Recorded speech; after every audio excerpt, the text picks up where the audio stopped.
Hello there SwitchWatchers, it's Jordan here with a review for This Is the Police 2 on the Nintendo Switch. If you're new here, then consider subscribing for more awesome Switch content, it's well worth it. But anyways, let's get straight into this one.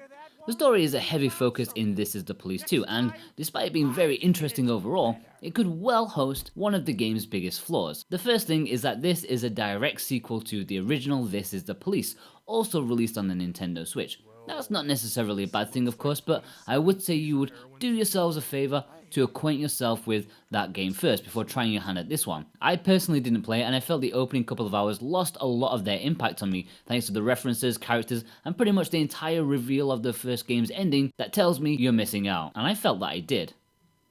Jack Boyd, once chief of police in Freeburg, is now on the run, washed up and hiding in the border town of Sharpwood, where everyone knows their neighbours' names. Jack tries to bide his time to assert his innocence, but is caught up in the troubles of his new town when his cover is blown. Instead of turning him into the feds, Lily Reed, the struggling sheriff, brings him on board to sort the town out. So yes, you're supposed to know who Jack Boyd is and exactly what he was up to in the first game, but I think you can get to grips with it after a short while. You will soon understand that he's no angel, but probably has the right intentions, I guess.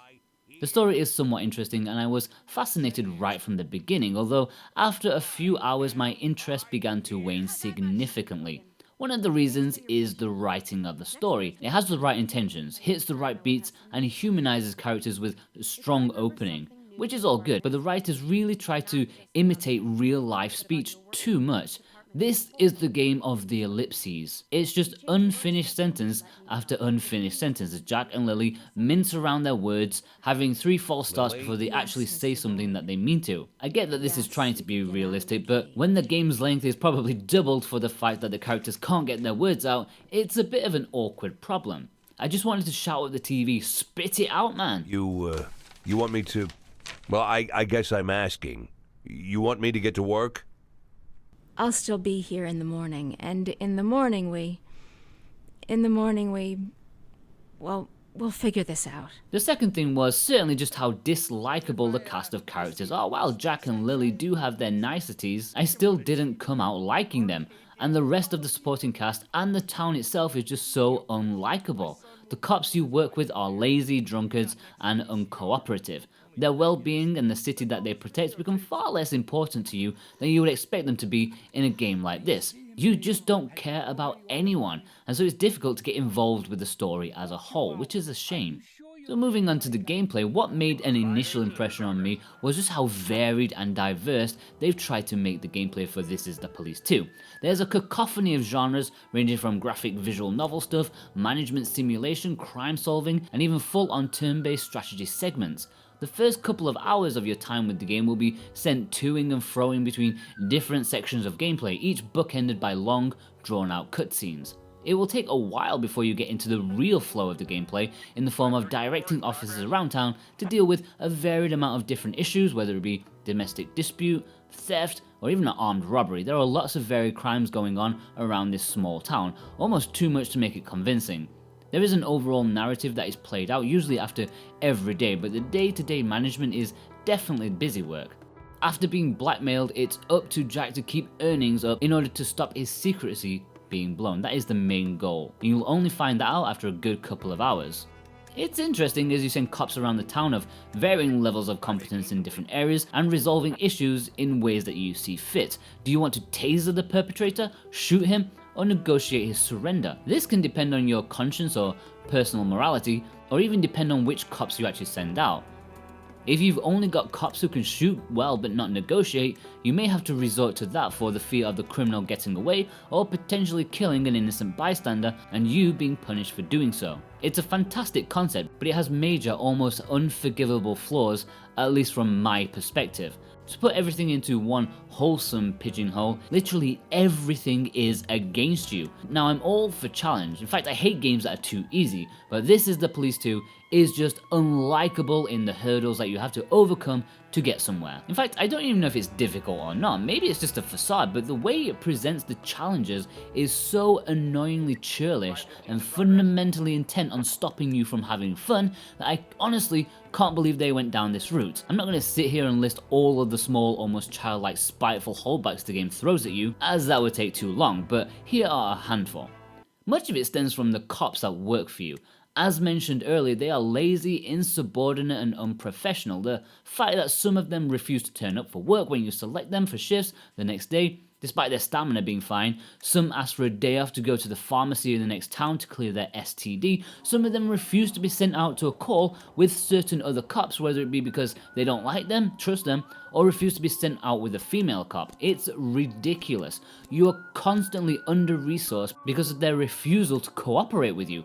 Every call requires a certain amount of cumulative skill to be dealt with, and you almost never have enough due to not having enough cops during that shift, or them just refusing to answer an emergency life or death call because they don't want to work with that stuffy old cop. And because you don't have anyone else available, criminals escape, civilians die, and you get heavily punished at the end of the day, making it impossible to improve your standings. At least that's how it feels.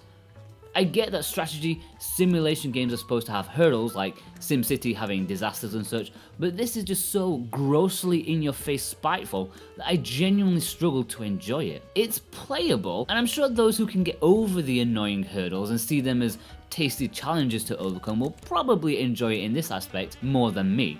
It's a shame though, because they really had a nice idea, just poorly executed. The side gameplay stuff is fairly nice, and I enjoyed the visual novel aspect as you choose how to deal with a crime. The idea of different cops having different abilities is great, and in a different direction, This Is the Police 2 could have been awesome. One of the main additions to the sequel are the tactical missions that occur once in a while during a shift. This is where you take a squad of cops into turn-based strategy game akin to like Fire Emblem. You move your cops around a grid-based system, use certain abilities to breach enemy stronghold and get your objective, either through shooting enemies down or suppressing them and arresting them. Again, like the game as a whole, great concept, but for me it just didn't work. Thanks to the aforementioned issues with your cops, you invariably have very little resources to be successful in dealing with them, and the gameplay is overall just very slow. And the game just cannot stop being incredibly annoying. Even in this section of the gameplay, some of the cops just ignore you and do completely their own thing during the fight. It's annoying. Why is everything against you? Okay.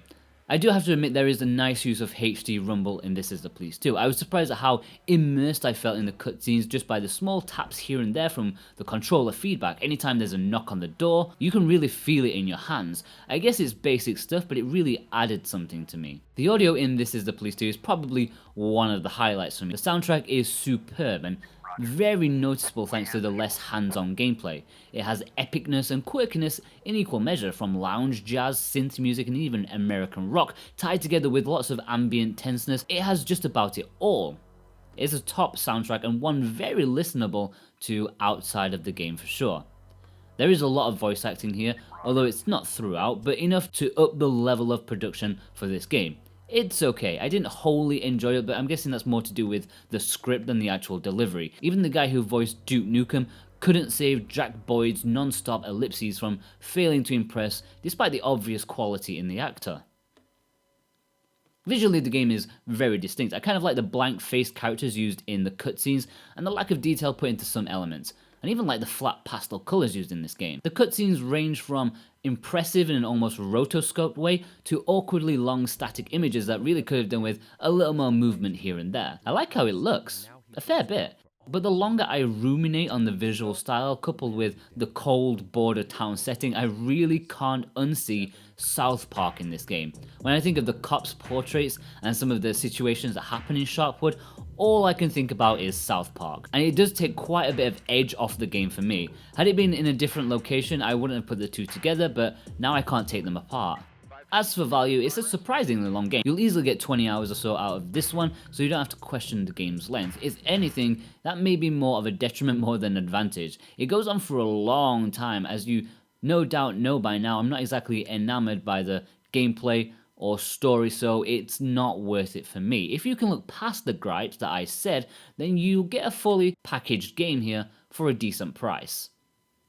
Overall, for me, This Is the Police 2 is a bit of a disappointment. As is often the case where I state my disappointment, it's the fact that it's a wasted concept that really should have been awesome. There are just far too many unlikable annoyances that stop me from enjoying this game despite my best efforts.